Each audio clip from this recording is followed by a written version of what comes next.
Now, your high school recruiting report with Channel 2's Zach Klein and AJC recruiting expert Michael Carvell. Greetings, and for those of you at home, this is one of the slowest times of year for recruiting, which is kind of strange because we're in the middle of football season, but that's because the recruits and the coaches at colleges are focused on the task at hand at their respective schools. But with that said, Michael, I'm hearing the Georgia Bulldogs may be getting some very big news with a pair of recruits from Greater Atlanta Christian. What can you tell us about that? Well, Zach, you may be on to something. GAC has two of the state's top uncommitted prospects, and both of them took official visits to Georgia last weekend. The first one we'll talk about is this guy, wide receiver Darius Slayton. This guy is the total package. He's big, he's tall, he's fast, he's got explosive speed. Heck, I have no idea why Darius Slayton is not a five-star. If he's not a five-star prospect, I've never seen a five-star. Let's talk about the colleges. Darius told me he loved his official visit to Georgia. The Bulldogs are really looking good here. Darius still has to visit Auburn, and he may take a look at South Carolina.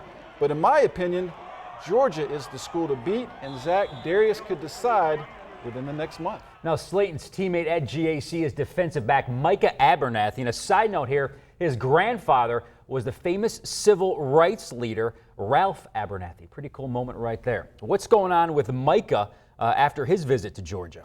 Well, this situation is a little bit different. Micah told me this week that there's a good chance he's going to commit next week.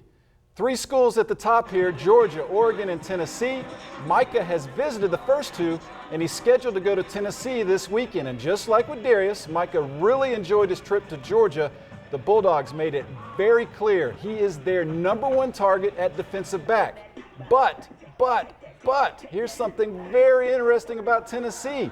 Abernathy's older brother played for Tennessee coach Butch Jones at Cincinnati.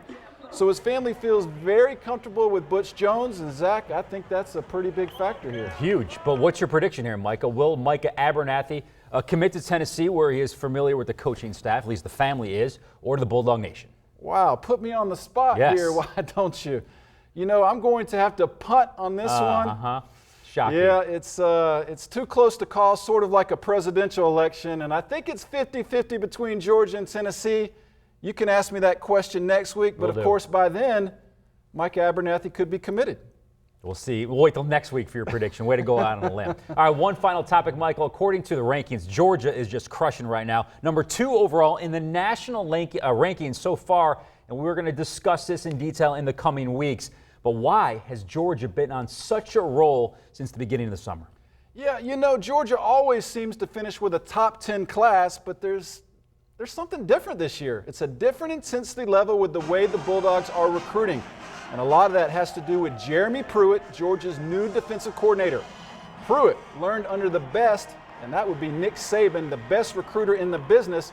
And Pruitt has brought over some of Saban's recruiting strategy to Georgia. And it's working well, and we'll discuss that more down the road. But I can say this, I have never seen Georgia recruit at this level under Mark Richt.